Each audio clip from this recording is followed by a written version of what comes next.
Chers étudiants, et bienvenue dans un QCM sur la magnétostatique, un QCM un peu difficile.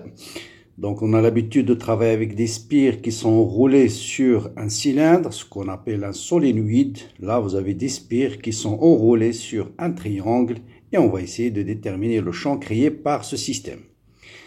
Avant, bien sûr, n'oubliez pas de liker la vidéo, de la partager avec vos amis, de vous abonner à la chaîne pour recevoir toutes les nouvelles, les notifications et les nouvelles vidéos qui seront publiées sur la chaîne et aussi pour encourager cette jeune chaîne.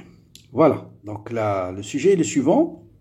Donc on réalise un bobinage en enroulant sur un tronc de cône. Voilà, vous avez ici une spire, ensuite on enroule une deuxième. On enroule les troisième, c'est comme un solénoïde, sauf que c'est pas sur un cylindre, sur ce cône-là. Qu'est-ce qu'on vous donne? On vous donne l'angle au sommet qui est alpha, c'est une constante. On vous donne, donc je vais effacer pour que le chemin soit clair, on vous donne cette distance R1, on vous donne cette distance R2. Voilà les paramètres du problème. On vous dit que chaque spire possède un diamètre petit a. Donc les diamètres, donc vous avez ici une spire de diamètre petit a, à côté d'elle une autre spire de diamètre petit a, et ainsi de suite. On désigne par Z la cote de chaque spire. Ici, si vous prenez une spire quelconque, cette distance c'est Z. S, en ce point, c'est la distance Z. Question. Donnez le nombre de spires que constitue le bobinage en fonction de R1, R2 et alpha. Combien de spires on va bobiner sur ce cône en fonction de R1, R2 et alpha. Vous avez 4 propositions. À vous de chercher la bonne. Question 2. Déterminer, donc on va prendre une épaisseur D de Z, quelconque, ici D de Z, et on veut déterminer le nombre de spires que contient un élément de longueur D de Z. Là aussi, vraiment question de réflexion. À vous de choisir l'une des 4 réponses. Ensuite, là c'est classique. Quel est le champ créé par une spire parcouru par un courant I de rayon petit r et vu sous un angle alpha? Donc ça, peut-être vous le connaissez par cœur. Et on va utiliser ceci pour déterminer le champ total créé par l'ensemble de ces spires. Et à vous de choisir la bonne réponse. Donc voilà, très bon questionnaire sur la magnétostatique que vous pouvez télécharger bien sûr dans la description de la vidéo. Le bien travailler avant de regarder le corriger. Très bien. Allez, vous êtes prêts? Allons-y donc. Question, on veut déterminer le nombre de spires. Donc là, la clé de la question, c'est que chaque spire possède un rayon petit a. Vous avez cette spire, un diamètre petit a, cette spire. Vous avez à côté d'elle, les spires sont jointives, une deuxième spire petit a, et une troisième, et ainsi de suite. Donc si je veux compter le nombre total de spires, il suffit que je détermine cette longueur L, et je divise par A. Donc le nombre total de spires, ça sera tout simplement la longueur L divisée par A. Donc si j'ai 3 spires, je vais avoir ici 3A. D'accord? Problème, comment déterminer L? Bon, donc je vais noter cette distance-là. Pour déterminer L, je vais calculer tangente alpha en fait. Donc je vais appeler cette distance-là L1. Et la distance totale, je l'appelle L2. De là à là, je l'appelle L2. Et si vous remarquez, grandeur L, c'est L2 moins L1. Or, je peux déterminer L1 en fonction des données. Sinus alpha, c'est quoi? C'est R1 sur L1. Qui est égal aussi à R2 sur L2. D'accord? Donc, je vais déterminer L1. Donc, L1 est égal à quoi? Est égal à R1 sur sinus alpha. Et L2, la même chose, est égal à R2 sur sinus alpha. Donc voilà, je détermine L2 moins L1. Donc L2 moins L1, ce sera L2 moins L1. Ça sera quoi? Ça sera R2 moins R1. R2 moins R1 sur sinus alpha. Voilà, R2 moins R1 sur sinus alpha. Donc, qui est égal à notre longueur L. Donc, le nombre de spires, tout simplement, ce sera L sur A, qui est égal à R2 moins R1 sur A sinus alpha. Voilà une question qui n'est pas évidente. Voilà, donc R2 moins R1 sur A sinus alpha. Donc, on va voir qu'il y a une proposition R2 moins R1 sur A sinus alpha. C'est la réponse D. Très bien. Voilà pour la première question. Maintenant, on vous dit de déterminer le nombre de spires. Question 2, le nombre de spires que contient une épaisseur D de Z. Très bien. Nombre de spires que contient l'épaisseur D de Z. Bien, qu'est-ce qu'on vient de montrer? On vient de montrer que N, le nombre total de spires, c'est R2 moins R1 sur A sinus alpha. Bon, vous voyez bien que je ne peux pas faire D de N ici, hein, parce que ça, c'est des constantes. Donc, qu'est-ce qu'il faut faire? Eh bien, donc je vais noter cette distance-là, Z0. Donc, toute cette distance-là. Bon, je vais le mettre en une autre couleur, en noir par exemple. Voilà, cette distance-là, je vais noter Z0. Donc, vous avez le nombre total de spires, il est contenu dans la cote Z0. Tout le nombre de spires contient Z0. Et je vais noter D de N sur le nombre de spires que contient un élément de longueur D de Z. Et donc, je peux déterminer D de N est égal à règle de 3, grand N fois D de Z sur Z0. Voilà. Il me reste juste à exprimer cette cote-là, Z0. D'accord? Donc, comment déterminer Z0? Et là, toujours, on va utiliser tangente alpha. Donc, on a tangente alpha est égal à R1, toujours ici R1, ici R2, donc R1 sur Z1, donc ce sera Z1, c'est cette distance-là, R1 sur Z1, qui est égal à R2 sur Z2. Et qui est égal aussi, hein, donc là, on a besoin vraiment d'une relation très importante. Si vous avez A sur B est égal à C sur D, c'est aussi égal à A plus C sur B plus D. Ou bien A moins C sur A moins D. D'accord? Donc, on a tangente alpha. On a donc R1 ou bien Z2. Allez, on va mettre Z2, on va faire l'opposé. Z2 sur R2 est égal à Z1 sur R1. Donc, est égal à Z2 moins Z1 sur R2 moins R1. Et vous voyez bien que Z2, c'est toute cette distance-là, c'est la longueur totale, moins Z1 qui est cette distance-là, c'est ce que j'ai noté dans l'exercice Z0. Donc, je vais noter tout ça, Z0 sur R2 moins R1. Et voilà, j'ai réussi à trouver Z0 qui est égal à quoi? Qui est égal à... Ça, c'est 1 sur tangente alpha. 1 sur tangente alpha, parce que j'ai pris l'inverse, voilà. Donc, Z0 est égal à R2 moins R1 sur tangente alpha. Bien, je remplace dans cette expression de D de N, c'est N, donc D de N est égal à N sur Z0, donc facteur de R2 moins R1 sur tangente alpha, multiplié par quoi? Multiplié par D de Z. Multiplié par D de Z. Et je vais remplacer grand N par sa valeur. Donc, je vous rappelle que grand N, on vient de le calculer. C'est R2 moins R1 sur A sinus alpha. Donc, grand N, c'est R2 moins R1 sur A sinus alpha. Donc, D de N, ce sera R2 moins R1 sur A sinus alpha. Ça, c'est grand N. Multiplié par R2 moins R1 sur tangente alpha fois D de Z. Donc, en définitive, D de N égale, je simplifie par R2, non, il y a un petit problème, attendez.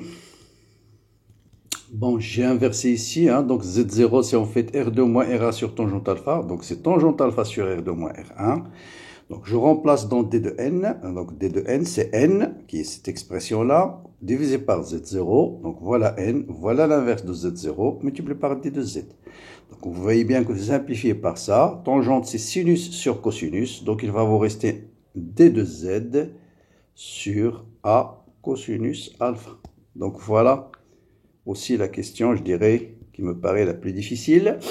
c'est D de N est égal à A sur D de N égale à D de Z sur A cosinus alpha. On va voir qu'il y a une formule qui représente ça. D de N sur A cosinus alpha, c'est D de Z, voilà, c'est la réponse A. Très bien. Voilà les deux questions un peu difficiles. Bon, question 3, c'est relativement facile parce que c'est classique. La question 3, c'est le champ créé par une spire. Donc ça, je l'ai traité largement en détail dans la playlist magnétostatique.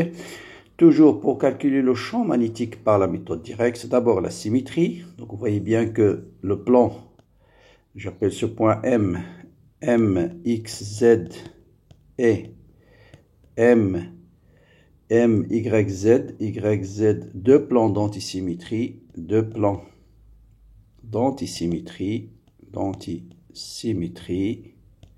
Donc, B appartient à l'intersection des deux, donc B va être suivant OZ. Pourquoi, par exemple, le plan OMXZ est un plan d'antisymétrie? Vous voyez bien que le courant, il est dans ce sens. Normalement, sens symétrique, c'est celui-là, mais le courant, il circule dans le sens inverse. Donc, c'est un plan d'antisymétrie. Bien. Deuxième étape, vous écrivez le champ créé par un élément ID de L. C'est la loi de Butte-Savart, mesuré sur 4pi, ID de L. D de L, c'est un élément de longueur de la spire, vectoriel U sur, j'appelle ça R', parce que le rayon de la spire, on va l'appeler R, sur R' au carré. Voilà. Et U, bien sûr, c'est le vecteur unitaire dirigé de l'élément de courant vers le point où je calcule le champ. Bien, ensuite, vous calculez la composante non nulle. La composante non nulle, c'est D de B de Z. C'est cette composante-là. Et vous voyez bien que D de B de Z, c'est D de B, le module de D de B, fois cosinus θ. Avec ici, le module de D de B, c'est égal à quoi? C'est mu0 fois I fois D de L sur 4pi R' au carré. D'accord? Parce que l'angle entre I, D de L et U, c'est pi sur 2. Cet angle, c'est pi sur 2. Donc, en définitive, D de B, ça sera mu0 I D de L sur quoi? Sur 4pi R' au carré fois cosinus θ. Vous voyez bien que alpha plus θ égale à pi sur 2. Donc, cosinus θ va devenir mu0 I D de L sur 4pi R' au carré sinus alpha.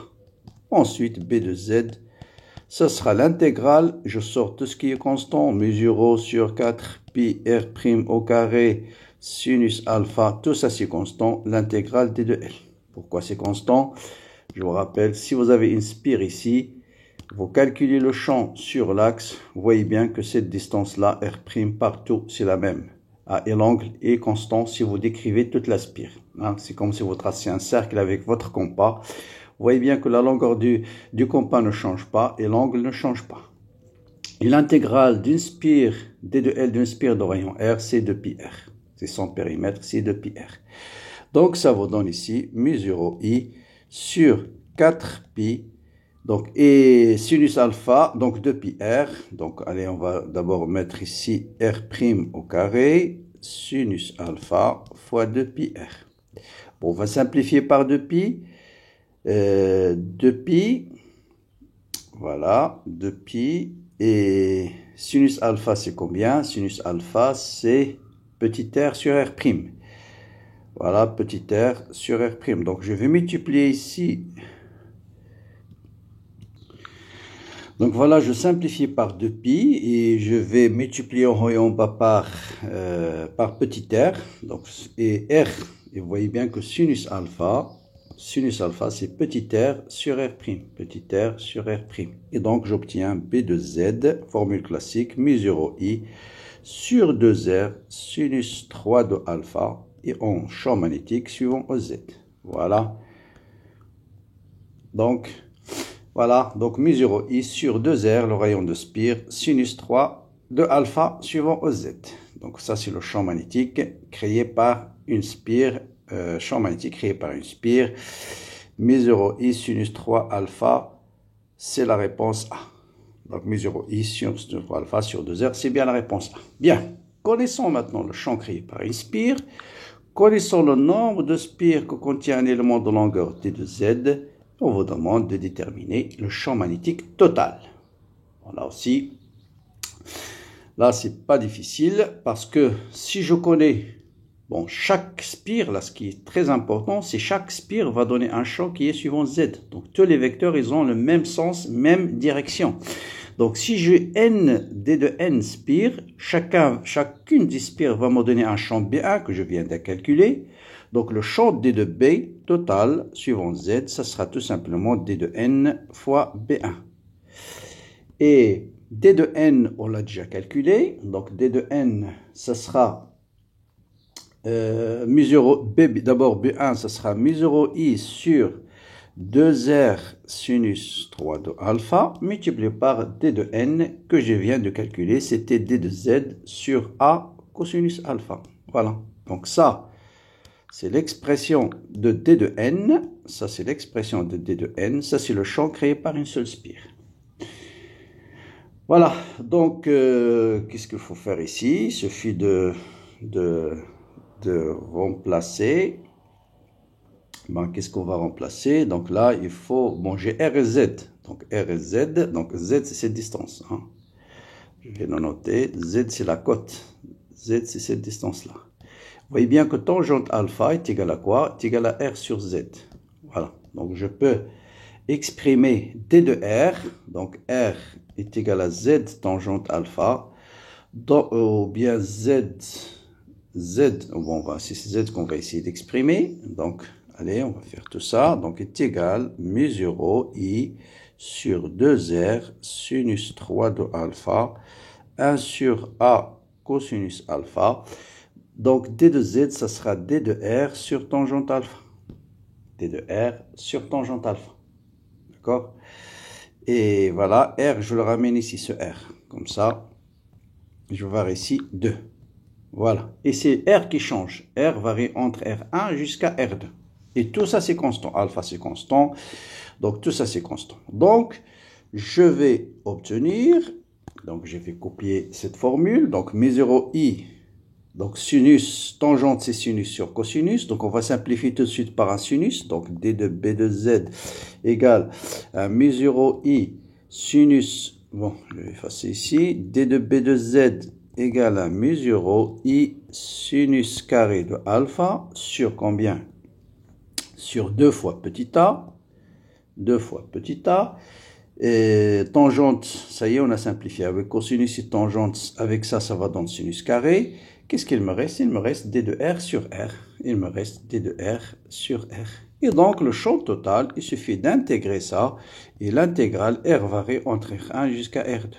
Et en définitive, le champ total est égal à mu0i sinus carré de alpha sur 2a ln de R2 sur R1. Si vous êtes arrivé jusqu'à cette étape, ça veut dire que vous êtes très très bon en magnétostatique. N'oubliez pas de liker la vidéo, de la partager avec vos amis. Bon courage, bonne continuation et à très bientôt.